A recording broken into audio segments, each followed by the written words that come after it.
L'affairisme d'État s'est terminé dans ce pays. Nous soutiendrons tous les acteurs privés qui veulent travailler sérieusement, honnêtement. Nous combattrons et nous mettrons fin aux pratiques qu'on avait trouvées ici, où une bonne partie de ce secteur privé s'enrichissait à coup de surfacturation, de marchés grassement accordés. Cela se finit.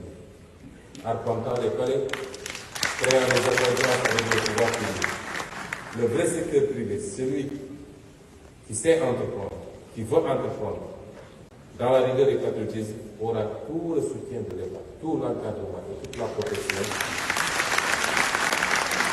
Qu'il s'appelle petite ou moindre entreprise, ou qu'il s'appelle très grande entreprise.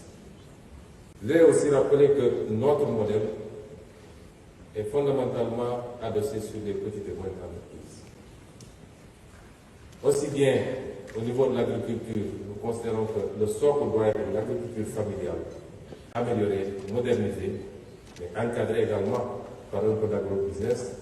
Autant nous considérons, pour un pays comme le Sénégal, c'est les petites et moyennes entreprises qu'il faut encadrer, qu'il faut organiser, qu'il faut financer, parce que c'est elles qui créent l'emploi, c'est elles qui nous permettront éventuellement de résister au choc exogène. Je pense que la première chose que je vais demander à l'ADPME du Sénégal, c'est d'aller vers la signature peut-être d'une convention pour expérience exchange entre la Turquie et le Sénégal.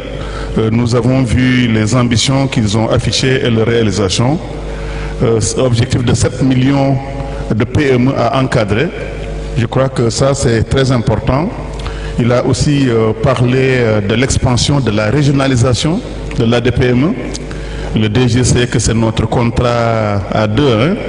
J'aimerais que l'ADPME soit dans les 8 pôles territoires pour être en Casamance, à Kaolack, à Ziguinchor, parce que justement il vient de dire que l'ADPME chez eux, c'est absolument décentralisé et ça me paraît très important. So thank you so much for your contribution. Sans plus tarder, nous allons donner la parole au BRICS Bank. Je ne sais pas s'ils sont encore là pour nous parler aussi de faire leur contribution. S'ils ne sont pas là, nous allons donner la parole au groupe Performance. Elle est là, pardon, voilà. Merci beaucoup. Voilà. Merci, vous avez la parole. Merci, monsieur le ministre. Merci à l'ensemble du Présidium et merci à l'assistance. Donc, très rapidement, on va vous présenter d'abord la BRICS Bank, qui est une banque panafricaine, qui est au Sénégal depuis 3 ans.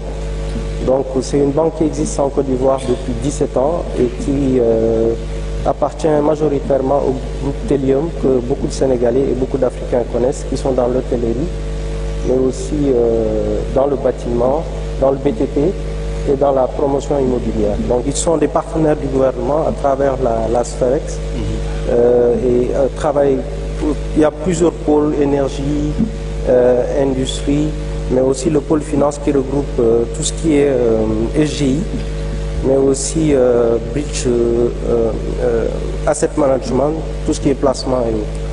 Donc notre contribution, dès qu'on est venu au Sénégal, on a signé le partenariat, en tout cas fait le pari avec l'ADPME, avec un partenariat qu'on a signé il y a un peu plus d'1 année, mais qui s'est renforcé avec un programme de financement que nous avons mis à disposition des PME. On a signé des conventions de financement qu'on a essayé d'exploiter et de mettre en œuvre le plus rapidement possible.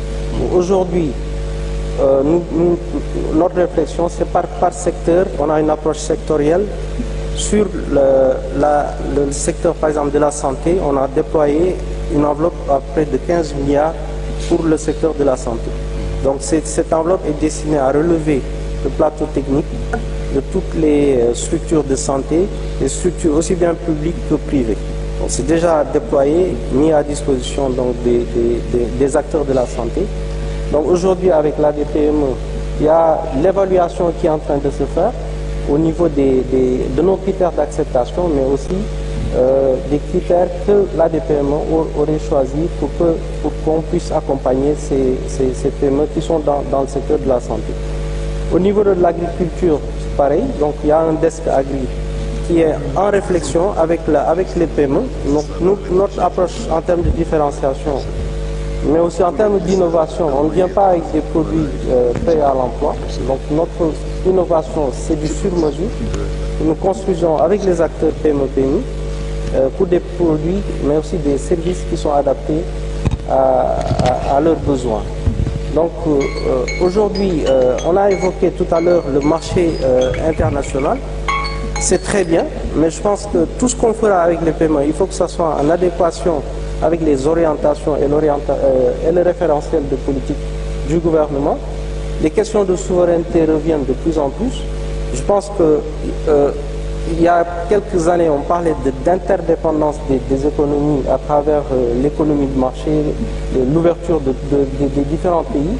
Mais de plus en plus, je pense, depuis en tout cas le Covid, les pays essaient de régler leurs problématiques de souveraineté et de dépendance. Nous, je pense qu'en termes de réflexion aussi, avec les PME, c'est de voir en termes de souveraineté, qu'est-ce qu'on peut apporter et éviter tout ce qui est mimétisme sociétal. Donc c'est des réflexions en tout cas que nous ferons avec les PME. De manière concrète, ce qu'on souhaite, c'est d'identifier avec vous qu'est-ce qui est prioritaire pour l'ADPME, pour le gouvernement, mais aussi comment essayer de manière endogène réfléchir sur des produits financiers qui existent aujourd'hui parce qu'on l'a déjà déployé et implémenté avec des entreprises. Aujourd'hui, je pense que quelqu'un au niveau du président l'a évoqué, parfois ce n'est pas la problématique du financement ou de l'innovation, c'est le financement dans les délais. Ça, il faut qu'on puisse le régler. Je pense que vous avez proposé le BUS qui est extrêmement efficace, mais on se rend compte que toujours, on est parfois hors délai sur des besoins. Il faut qu'on règle ces problématiques. Merci. Donc, en tout cas, on va développer lors des panels tout ce qu'il y a comme disponibilité, mais aussi comme réflexion qu'on pourra faire pour on peut améliorer tout ce qui est en train de se faire. Donc, le seul complément que je voulais faire, c'est par rapport au marché international dont on évoquait, avec la dépendance que nous avons sur certains produits. Je pense que notre priorité aujourd'hui, c'est de régler cette question de souveraineté à travers l'agriculture, mais aussi la santé et d'autres problématiques. Nous sommes disposés à le faire à côté des entreprises qui veulent se lancer dans ces secteurs, que ce soit dans l'industrie ou de la production. Merci. Merci beaucoup. Merci à la BRICSBank. Je crois que nous avons la même vision. Le Sénégal ne pourra jamais se développer tant que nous ne transformons pas justement ces produits. Cette industrialisation, elle est essentielle et nous avons besoin de votre accompagnement. Nous avons besoin aussi de votre soutien à nos PME, à nos petites et moyennes entreprises, et nous vous remercions de votre belle présentation. Le groupe Performance, on aimerait aussi les écouter parce qu'ils sont un peu à la base du référentiel. Je ne sais pas qui représente le groupe Performance, ils sont dans la salle. Sinon, la CBAO. La CBAO, il y a encore un représentant de la CBAO.